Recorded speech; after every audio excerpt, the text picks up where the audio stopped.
Bonjour, bienvenue sur DigiSchool. Je suis Julien Bénistin, votre professeur de biologie, et aujourd'hui nous allons voir le lexique, partie 2, sur le chapitre des neurosciences. Donc premièrement, nous allons définir ce qu'est un cortex. Donc un cortex, c'est une partie du cerveau très superficielle, à la surface du cerveau de quelques millimètres, et qui contient les corps cellulaires des neurones. Et ce cortex, en fait, abrite la plupart des fonctions de traitement de l'information sensorielle, ou nous permettant de prendre des décisions, de se souvenir, toutes les fonctions qui font de nous des êtres humains. Ensuite, nous allons parler des lobes. Donc les lobes, c'est, on va dire que le cortex, on peut le subdiviser en plusieurs lobes.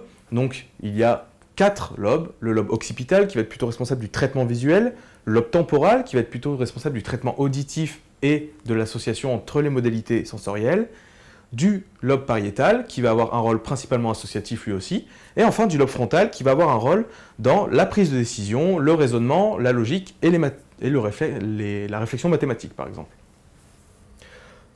Donc ensuite, changement de domaine, nous allons parler du réflexe. Donc le réflexe, c'est tout simplement un mouvement musculaire involontaire, stéréotypé et de très courte durée, suite à un stimulus. Donc qu'est-ce que ça veut dire? C'est simplement qu'un réflexe, ça va être une réponse musculaire involontaire parce qu'en fait, malgré toute votre volonté, vous n'arriverez pas à l'inhiber.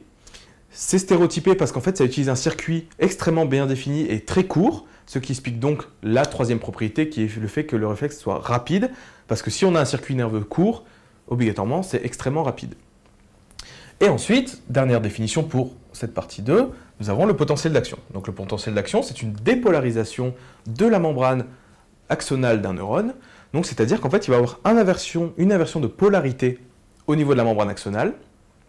Et ce potentiel d'action permet de coder l'information. Donc il y a plusieurs propriétés à savoir sur le potentiel d'action. Premièrement, le potentiel d'action suit une loi de tout ou rien, tout simplement parce qu'en fait, pour créer un potentiel d'action, il faut atteindre un certain seuil de stimulation. Et lorsqu'on a atteint ce seuil, même si on le dépasse largement, le potentiel d'action aura toujours la même forme.